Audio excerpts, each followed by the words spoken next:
They'll be moving into your house next month, Mom announced. Perfect, I'll start packing this weekend, I said. The next morning, I called a realtor. I-29F was always the family safety net, but never the family priority. My entire life has been one constant reminder that my brother Mason 32M was the golden child while I was just there, the invisible daughter, the reliable backup plan, that is, until I decided I was done being anyone's plan B. Looking back, I can pinpoint the exact moment when something inside me finally snapped. It wasn't when I overheard my parents telling my grandfather that Mason needs the inheritance more because he struggles with stability while Michelle will always land on her feet. It wasn't when they missed my college graduation because Mason had a softball game. It wasn't even when they borrowed $5,000 from me to bail out Mason and his wife Vanessa after their third financial disaster in 2 years. No, it was the casual way they served me up as a sacrifice, like I wasn't even worth consulting. Growing up in the shadow of Mason was just my normal. While he got the newest PlayStation, I got the hand-me-down console with the sticky buttons. When Mason made the JV basketball team, my parents rearranged their work schedules to attend every game. When I made honor roll 4 years straight, my mother taped the certificate to the refrigerator for exactly 3 days before it was replaced by Mason's C+ in English, his first passing grade that semester. Mason just needs more encouragement, my mom would explain when I'd ask why they never came to my debate competitions. You're so self-sufficient, Michelle, you've always been our little adult. Little adult, code for we don't have to worry about you, so we don't. Despite the constant backdrop of emotional neglect, I pushed forward. While Mason dropped out of the state college they'd paid for in full after just 3 semesters, I worked 2 jobs to put myself through school. I earned scholarships. I graduated with honors. I landed a solid job at a financial consulting firm and slowly worked my way up. By 27, I had saved enough for a down payment on a modest 3-bedroom house in a decent neighborhood. Nothing fancy, but it was mine. Every mortgage payment, every repair, every piece of furniture, all earned through my own hard work. No family loans, no parental cosigners, just me. Meanwhile, Mason and Vanessa bounced from one disaster to another. He cycled through jobs like seasonal allergies, present for a few months, then mysteriously gone. Vanessa's shopping addiction didn't help matters. Neither did Mason's brilliant decision to sink $10,000 borrowed from our parents into a cryptocurrency that was showing promising early returns. Through it all, my parents kept enabling him, and occasionally when their own finances grew strained from supporting him, they'd turn to me. Just a small loan, my father would say. Mason's going through a rough patch. Those small loans, $500 here, $1,200 there, never got repaid. I kept a spreadsheet. Over 5 years, I had loaned my brother over $15,000, money I knew I'd never see again. My aunts and uncles noticed the pattern. At family gatherings, the comments would start innocently enough. "So generous of you to help your brother out again," my aunt would say, eyebrow raised over her wine glass. "Family should always stick together, right?" My uncle was less subtle. "Must be nice having a sister with deep pockets," he'd say to Mason right in front of me. Some of us had to figure things out on our own. Still, I kept showing up. Sunday dinners, holiday gatherings, the occasional weeknight dinner when Mom would call and say, "It's been too long since we've seen you." I'd arrive after a 10-hour workday to find Mason and Vanessa already there, feet up on the coffee table, helping themselves to the beer I'd brought last time. Then came the dinner that changed everything. I arrived at my parents' house on a Thursday evening in October, exhausted after closing a major account at work. The smell of my mom's lasagna filled the house, my favorite, which should have been my first clue that something was up. Mason's car was in the driveway, along with Vanessa's leased BMW that they definitely couldn't afford. The dinner started normally enough. Mason dominated the conversation with tales of his latest business idea, house flipping, because apparently watching HGTV had made him an expert. Vanessa showed off her new purse, which probably cost more than my monthly mortgage payment. My parents nodded enthusiastically at everything they said. I was halfway through my second glass of wine when my mother cleared her throat. "So, we've been talking," she began, glancing at my father for support, "about Mason and Vanessa's situation." My stomach clenched. Here it comes, I thought, another loan request. I mentally reviewed my bank balance, calculating how much I could spare without dipping into my emergency fund. They've been having such a hard time since the landlord raised their rent, my mother continued. And with the baby coming, wait, baby, this was news to me. Vanessa hadn't mentioned being pregnant. So we figured out a solution, my mother finished, her voice breezy and light. They'll be moving into your house next month. You can take the smaller bedroom or move back in with us temporarily. The fork froze halfway to my mouth. My stomach plummeted like I'd just hit the first drop on a roller coaster. I looked around the table, waiting for someone to say they were joking. No one was laughing. My house, I finally managed. It makes perfect sense, my father jumped in. Your place has 3 bedrooms. You don't need all that space for just yourself. Plus, Vanessa added, already scrolling through her phone, I found the perfect nursery furniture set that would fit perfectly in that front bedroom with the bay window. My bay window in my house that I paid for. This way you won't have to worry about maintaining such a big place all by yourself, my mother said, reaching over to pat my hand. It's really the most practical solution. They weren't asking, they were telling. They'd made this decision without me, as if my home, the one I'd worked 60-hour weeks to afford, was community property, as if I were community property. In that moment, something inside me finally snapped. The last thread of obligation severed clean. I forced a smile. Sure, that makes sense. When were you thinking they'd move in? The relief around the table was palpable. My mother's shoulders relaxed. My father nodded approvingly. Mason and Vanessa exchanged victorious glances. We were thinking the first of the month, Mason said. That gives you about 3 weeks to get things organized. 3 weeks. They were giving me 3 weeks to surrender my life.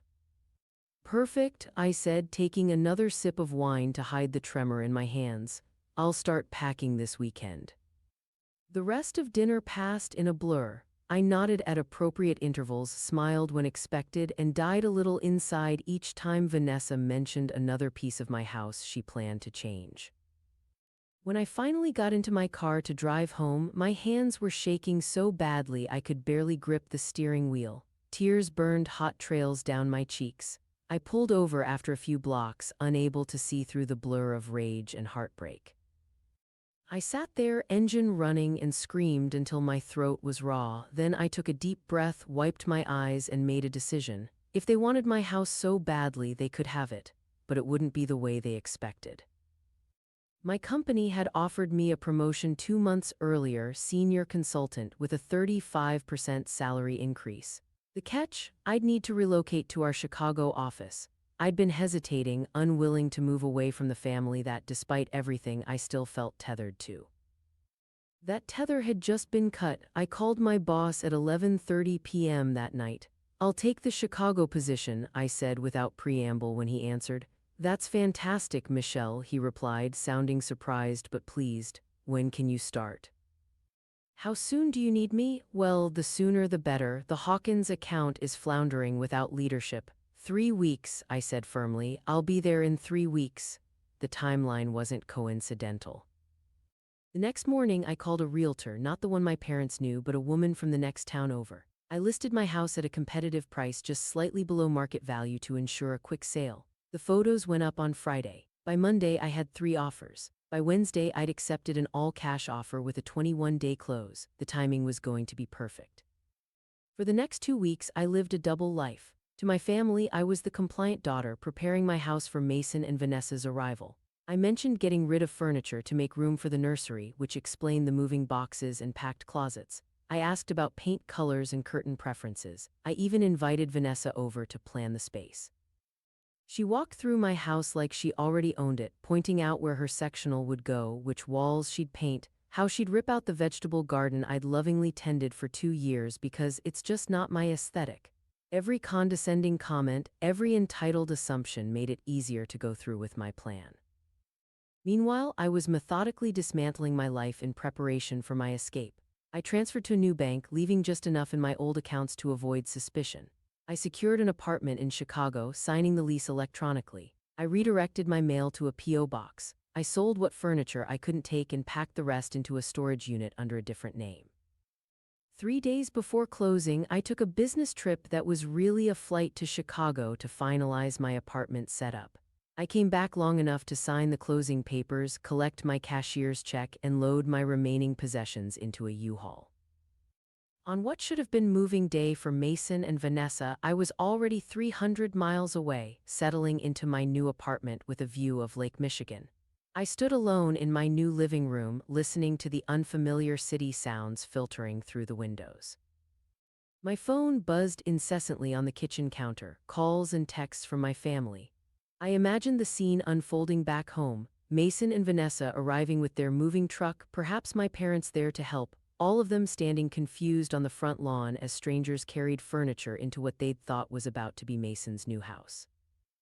I pictured their faces when the new owners explained that yes, they'd just purchased the house from Michelle. No, she hadn't mentioned anything about family moving in. Yes, the sale was final. No, they didn't know where she'd gone. I let myself enjoy that mental image for a full minute before silencing my phone and unpacking my first box. The calls and texts kept coming. My mother's voice messages escalated from confusion to anger to tearful pleading. How could you do this to us, to your brother? Where are they supposed to go now? You need to call us back right now and explain yourself, young lady. Please, Michelle, we can fix this. Just tell us where you are. After 2 days, I finally responded with a single text. The same place I was supposed to go, I guess. Figure it out. Then I blocked their numbers. It wasn't just my immediate family I cut off. My cousin Melissa texted, "You've always been jealous of Mason. This is a new low, even for you. Uncle, your grandfather would be ashamed of your selfishness. Aunt, your mother hasn't stopped crying since you pulled this stunt. Is that what you wanted?" One by one, they joined my blocked list. Each deletion felt like shedding another pound of dead weight I'd been carrying for years. 2 weeks into my self-imposed exile, my former colleague Jen texted me. She wasn't close with my family, but close enough to have heard the gossip. "So, your brother and his pregnant wife are living in your parents' basement. Your mom's telling everyone you had some kind of mental breakdown. Just thought you should know." I didn't respond, but I didn't block her either. Jen became my occasional window into the world I'd left behind. A month later, she texted again, "Remember that crypto thing Mason was into? Apparently he'd put in a lot more than anyone knew, like a lot more." That didn't surprise me. Mason had a talent for doubling down on bad decisions. What did surprise me was learning he'd convinced my parents to invest their retirement savings in the same scheme, promising them guaranteed returns of 40% within 6 months. When the cryptocurrency took its first major dive, Mason had panicked. Instead of cutting his losses, he'd borrowed money from 3 different payday loan companies to buy the dip. He'd also maxed out 2 credit cards in my parents' names, cards they didn't know existed until the collection agencies started calling.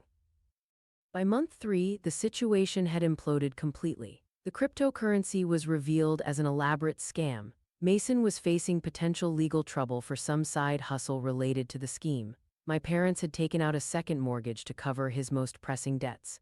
Vanessa was threatening to leave him, pregnant and all.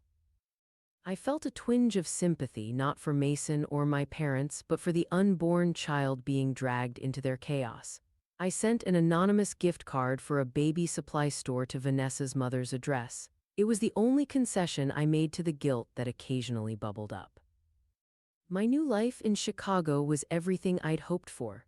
My job challenged me in ways my old position never had. I made friends who knew nothing about my family history, who saw me as the competent, confident woman I was rather than the perpetual afterthought I'd been.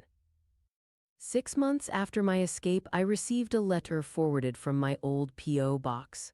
The return address was my grandfather's nursing home. Inside was a short note in his shaky handwriting. "Michelle, I heard what happened. Your mother tells a different story than what I suspect is the truth. I always knew you were the strong one, the smart one. I'm sorry I let your parents convince me that Mason needed more help in the will. They said you'd always land on your feet while he needed a safety net. I see now who really needed protection. I've changed my will. It's not much, but it's something. I'm proud of you for standing up for yourself. Love, Grandpa." I cried for the first time since leaving, not out of sadness or guilt, but because someone in my family had finally seen me. 9 months after my departure, Mason and Vanessa's baby was born. A girl. They named her Michelle, which Jen told me was Vanessa's idea of extending an olive branch. I sent another anonymous gift, a savings bond that would mature when little Michelle turned 18. Attached was a note, "For college, no strings attached." I might have been done with my family, but I wasn't heartless. That baby deserved a chance even if her parents were disasters. Around the 1-year mark, my phone lit up with an unfamiliar number. Against my better judgment, I answered. "Michelle," it was my mother's voice, tentative and small. I said nothing, just waited. "Please don't hang up," she rushed. We need help. Your father had a minor heart attack last month. The medical bills, and Mason and Vanessa and the baby are still living with us. We can't, we're about to lose the house." My old self would have immediately started calculating how much I could afford to send them. My old self would have felt responsible, but that wasn't me anymore.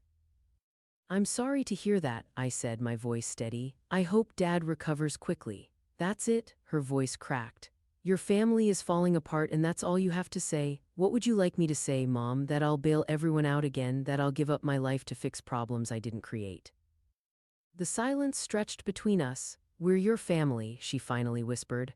"No," I replied, "you're Mason's family. I was just the backup plan, the safety net, the one who would always land on her feet while you poured everything into him." I heard her sharp intake of breath. "Who told you that? Does it matter? It's always been the truth, hasn't it?" She didn't deny it. "I have to go, Mom. Take care of yourself." I hung up and blocked the number. That evening, my company offered me another promotion, this time to our international office in London. I accepted without hesitation. The distance felt right.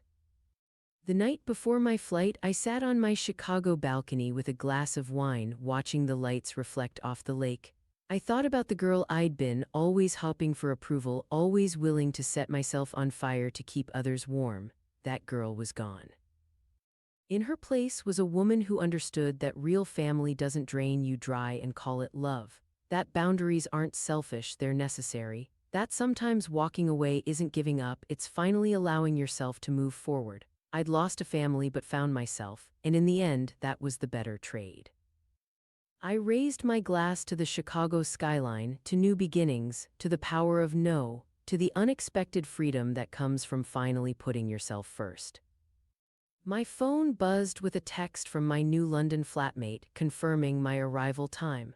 Tomorrow would bring a new city, new challenges, new opportunities to build the life I deserved. My family had expected me to be their eternal safety net. Instead, I'd become my own. They expected me to set myself on fire to keep them warm. Instead, I walked away and built my own fire, and I was never going back to the cold again.